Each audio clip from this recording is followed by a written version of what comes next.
जो देश में हो रहा है, क्योंकि बनने के बाद के उद्घाटन है, शिलान्यास नहीं है, उद्घाटन है कि बन गया और उसका साथ में काम चल रहा है। तो कुछ ऐसी तस्वीरें निकल करके आई। गंगा एक्सप्रेसवे की कुछ तस्वीरें आपके सामने देख करके समझ में आता है कि ये बहुत ही फास्ट 120 किलोमीटर प्रति घंटे की रफ्तार से व्हीकल्स को जाने के लिए रास्ता मुहैया कराने का प्रयास इसके अंदर किया गया है। सड़कों के हालात और स्थितियों को देखकर आप अंदाजा लगा सकते हैं कि ये बहुत ही मजबूती से रोड जमीन से उठा करके बनाई गई हैं।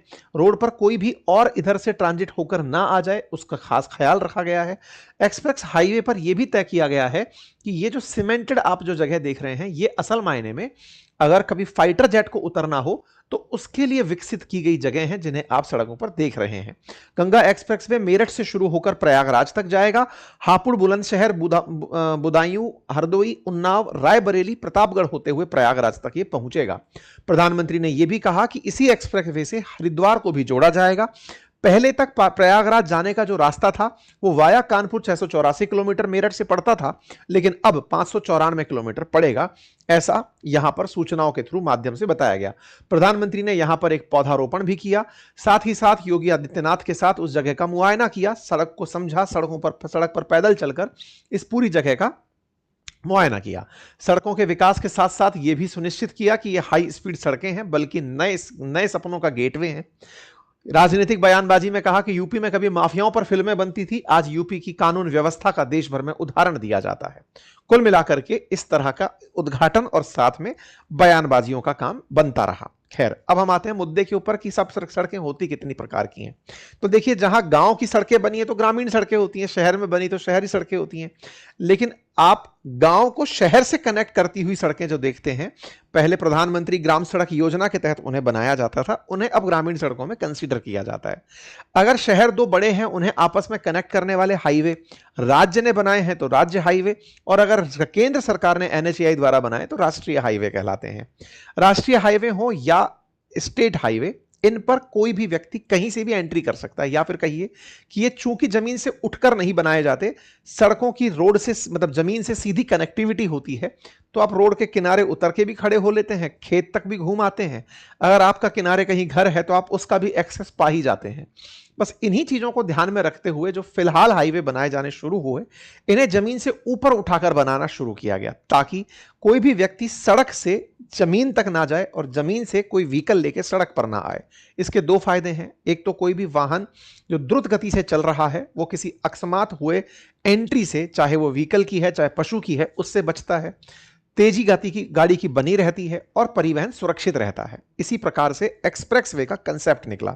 तो नेशनल हाईवे जो शहरों को जोड़ने का काम कर रहे थे, उन्हें अगर निर्बाध रूप से चलने वाला बना दिया जाए तो उन्हें एक्सप्रेस हाईवे कहा जाता है। और अगर इतना सुनिश्चित कर दिया जाए कि कुछ भी हो जाए, कोई इसमें एंट्री नहीं करेगा।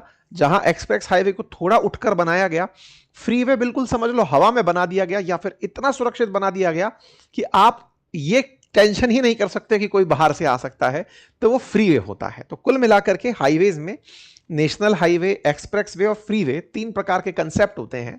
हाईवे शहरों की कनेक्टिविटी के 4 लेन 6 लेन हाईवेज होते हैं, लेकिन इनकी रोड पे कहीं से भी कनेक्टिविटी संभव हो पाती है।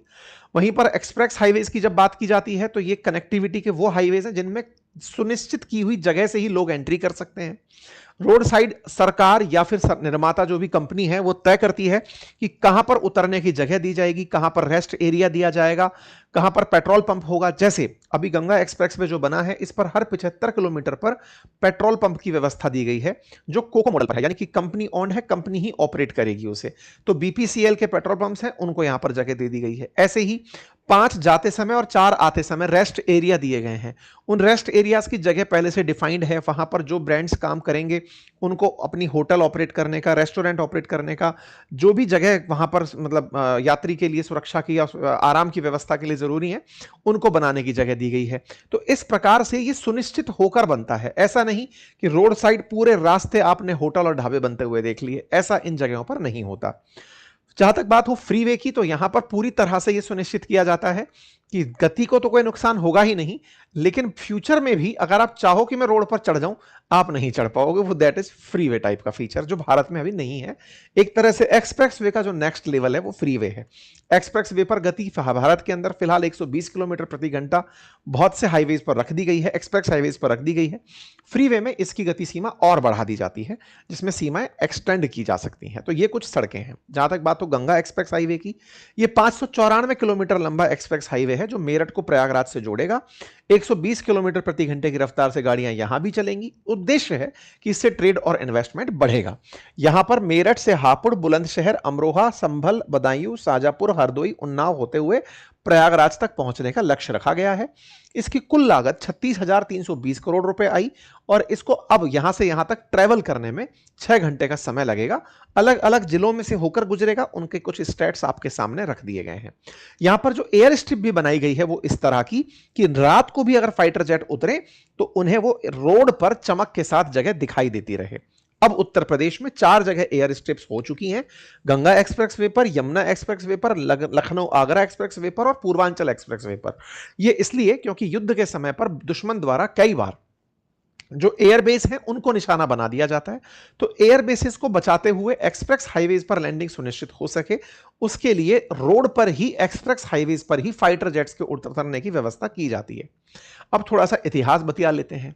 यमुना एक्सप्रेस वे जो गंगा एक्सप्रेस वे जो है, इसका थॉट सबसे पहले मायावती जी के दिमाग में आया था वर्ष 2007 में, और उनके द्वारा इसकी आधारशिला भी रख दी गई थी। लेकिन पर्यावरणीय कारणों के चलते 2007 में इस कार्यक्रम को एनवायरमेंटल क्लियरेंसेस नहीं मिले थे। उत्तर प्रदेश सरकार के द्वारा बकायदा उस समय उत्तर प्रदेश एक्सप्रेसवे औद्योगिक विकास प्राधिकरण का भी गठन किया गया था, और जिस जेपी को इस काम के लिए लाया गया था, जिसने यमुना एक्सप्रेसवे बनाया था, उस जेपी ने अपना 1,000 करोड़ रुपया का जो इन्वेस्टमेंट शुरुआत में करने का डिसीजन लिया था वो वापस भी ले लिया था कि साहब अब नहीं हो पाएगा, क्योंकि एनवायरमेंटल क्लियरेंसेज में काम अटक गया। हाईकोर्ट के द्वारा इस काम को रोक दिया गया था। 2009 की ये खबर है। और जेपी ग्रुप के द्वारा यहां से जो अपना प्रोजेक्ट से पैसा निकालने की बात थी वो भी निकलकर बाहर आ गई थी। यह काम 2009 के अंदर अटक चुका था। 2019 में फिर से इसकी चर्चाएं होना शुरू हुई कि यूपी का लॉन्गेस्ट एक्सप्रेस वे बनाया जाएगा, गंगा नदी के किनारे चर्चाएं होना शुरू हुई। 2021 के अंदर यूपी की कैबिनेट ने 36,000 करोड़ के अंदर गंगा एक्सप्रेस वे प्रोजेक्ट का फिर से प्रयास शुरू किया।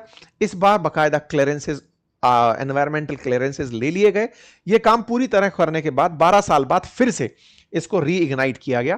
प्रधानमंत्री के द्वारा इस कार्यक्रम का उद्घाटन जो है फिर कर दिया गया। इसका मतलब उद्घाटन मतलब फाउंडेशन स्टोन गंगा एक्सप्रेसवे का 18 दिसंबर के दिन 2021 में रखा गया। 2021 से आज 2026 में आप हैं, तो लगभग 5.5 साल जो है इस पूरे काम के अंदर निकल चुके हैं इसको बना करके। 21, 22, 23, 24, 25, 26 इन सबके अपने अपने कुछ कुछ अपडेट्स रहे। सबसे बड़ा अपडेट था क्योंकि ये ग्रीनफील्ड हाईवे है, मतलब ये नया बनाया गया हाईवे है। एक ब्राउनफील्ड होता है जो पहले से बनी हुई सड़कों को चौड़ा करके फिर उनको रीडिफाइन और रीडिजाइन किया जाता है, लेकिन ये ग्रीनफील्ड है, मतलब जमीन किसानों से लेकर उस पर हाईवे निकाला गया। तो ऐसे में 7,453 हेक्टेयर जमीन 12 जिलों के अंदर 83,000 किसानों से खरीदी गई, जिसके बदले मुआवजे में 9500 करोड़ रुपए दिए गए। इसके बाद 40% कंस्ट्रक्शन धीरे से 2023 में पूरा हुआ, 24 में कंस्ट्रक्शन हुआ और फाइनली जाकर के अब यह बनकर आपके सामने आया है, जिसकी कुल लागत 37,350 करोड़ रुपए बताई जा रही है। इसको बनाने के लिए 4 अलग अलग पार्ट में इसका निर्माण किया गया। जो फर्स्ट पार्ट इसका बना उसे छोड़कर के सेकंड और थर्ड जो फेजेस हैं वो अडानी ग्रुप के द्वारा बनाया गया। मतलब कि 4 भागों में से जो पहला भाग है वो आइडियल रोड बिल्डर्स इंफ्रास्ट्रक्चर ने बनाया, जो मेरठ से बदायूं का है, और उसके बाद का जो 75% हिस्सा है, बदायूं से हरदोई, हरदोई से उन्नाव, उन्नाव से प्रयागराज, ये तीनों की तीनों हिस्से अडानी के द्वारा पूरे किए गए हैं। इसके मतलब प्रमोशन के अंदर अभी अडानी ने खुद ने भी प्रमोशन इसका डाल रखा है प्रॉपर तरीके से। अडानी ऑलरेडी 17 रोड प्रोजेक्ट लेकर चल रहा है, 5300 किलोमीटर से ज्यादा वो रोड कंस्ट्रक्शन का काम फिलहाल के लिए कर रहा है। इन 594 किलोमीटर पूरे गंगा एक्सप्रेसवे पर 9 पब्लिक कन्वीनियंस सेंटर, जिसमें से 5 जाते समय 4 आते समय, जिसमें फूड प्लाजा, कैफेटेरिया, आराम करने की जगह, होटल, ये सब बनाने की जगह छोड़ी गई है। बीपीसीएल को पेट्रोल पंप ऑपरेट करने की जगह दी गई है। कुछ इस प्रकार से रेस्ट एरियाज बनाए गए हैं जहां लोग तेज गति से जब निकल रहे हैं तो यात्री विश्राम कर सकते हैं और अपने लिए जो भी उनको रिफ्रेशमेंट चाहिए वो यहां पर मिल सकते हैं। ठीक है साहब। साथ ही साथ यहां पर एक्सप्रेस वे पर war time runway, strategic location, disaster management का भी प्रॉपर ध्यान रखा गया है। जहां तक बात हो टोल टैक्स की, तो काफी महंगा टोल यहां पर दिख रहा है। 1 किलोमीटर की यात्रा के लिए लगभग ₹2.5 आपको कार जीप से खर्च करने पड़ेंगे। वहीं अगर पूरी यात्रा 594 किलोमीटर की करनी है तो ₹1,515 का आपको पेमेंट करना होगा। 37,000 करोड़ की जो लागत है शायद वो इसी प्रकार के टोल से वसूली जाएगी जो आपके सामने दिख रहा है। सामान्यतया 1 किलोमीटर पर 1.5 से ₹2.25 के आसपास टोल वसूला जाता है, लेकिन यहां ₹2.5 के आसपास टोल वसूली हो रही है। ये टोल वसूली 37,000 करोड़ की वसूली है। अब वो कितने सालों में पूरी होती है ये देखना होगा। मतलब ये जो 37,000 करोड़ आज आपको जाते हुए दिख रहे हैं, अडानी ने बनाए हैं, सरकार ने अपना क्रेडिट खा लिया। टेक्निकली आप और हम इसके सही मायने में भुगतान करता है, लेकिन एक बार में वो पैसा लगा के काम शुरू कर दिए और हम अब उसका पेमेंट आने वाले समय में करते रहेंगे। खैर, आने वाले समय में कुछ और भी काम होंगे। इस सड़क के बन जाने से मेरठ, अमरोहा, बुलंदशहर, इन सभी जगहों पर कुछ कुछ चीजों को गति मिलेगी। जिस तरह से इन शहरों का विकास हो रहा है उसमें हापुड़ के अंदर लॉजिस्टिक क्लस्टर बन सकेगा। बुलंदशहर के अंदर लोग जो हैं वो अब मतलब आने वाले समय में गाजियाबाद के क्षेत्र में बहुत तेजी से पहुंच सकेंगे। अमरोहा के गन्ने के जो पैदावार है उसको नई पहचान मिल सकेगी। संभल के जो मंदिर हैं उन तक लोगों की रीच बहुत तेजी से बनेगी। बदायूं के अंदर तहसीलों का शहरीकरण हो सकेगा। शाहजहांपुर के अंदर जो गन्ना मिल है उनका प्रोडक्ट अब तेजी से सेंटर दिल्ली तक पहुंच सकेगा, क्योंकि मेरठ दिल्ली के बीच में ज्यादा दूरी का समय नहीं है, ज्यादा दूरी नहीं है। हरदोई जो कि कनेक्टिविटी का पॉइंट बन रहा है वहां से लखनऊ के लिए, तो वहां पर अब इंडस्ट्रियल कॉरिडोर विकसित हो रहा है। तो यहां पर बड़ी मात्रा में इंडस्ट्रीज उन्नाव, हरदोई, लखनऊ के नजदीक, कानपुर के नजदीक बन रही हैं। तो अपने आप में एक बहुत ज्यादा गति यहां पर मिलेगी। ठीक है।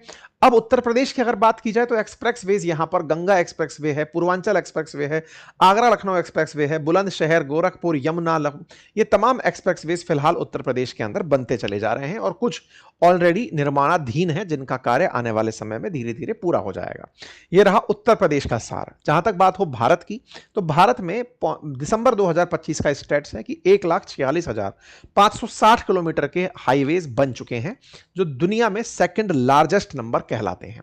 भारत के अंदर ये जो बन रहे हाईवेज हैं इनको बनाने के लिए पहले जो परियोजना चली थी वो भारतमाला परियोजना थी, जो 2017 में शुरू हुई, 2022 में से पूर्ण कर दिया गया था। लक्ष्य रख करके माना गया था कि हम सड़कें और लॉजिस्टिक्स डेवलप करेंगे। 2021 में फिर प्रधानमंत्री के द्वारा पीएम गति शक्ति प्लान का अनाउंसमेंट किया गया, जिसमें 7 मेजर पिलर्स को ध्यान में रखते हुए डेवलपमेंट हुआ, जिसमें यह तय किया गया कि केवल सड़कें ही नहीं, इसके अलावा भी पोर्ट्स का डेवलपमेंट है, रेल कॉरिडोर का निर्माण है, कार्गो के लिए कार्गो स्टेशंस हैं, इन सबको डेवलप किया जाएगा। क्योंकि देश को अगर विकसित अर्थव्यवस्था बनना है तो फिर हमें बहुत तेजी से इंफ्रास्ट्रक्चर पर काम करना होगा, और उस प्लान को 2021 के अंदर पीएम गति शक्ति प्लान बना करके अनाउंस किया गया था। ठीक है साहब।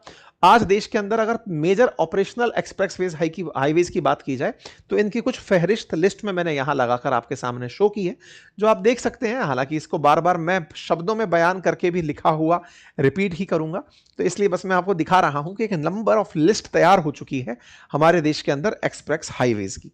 पीएम गति शक्ति के अंदर 7 मेजर चीजें ध्यान रखी गई थी: रोड, एयरपोर्ट, मास ट्रांसपोर्टेशन, लॉजिस्टिक इंफ्रास्ट्रक्चर, रेलवेज, इन सभी को ध्यान में रखते हुए इंफ्रास्ट्रक्चर का निर्माण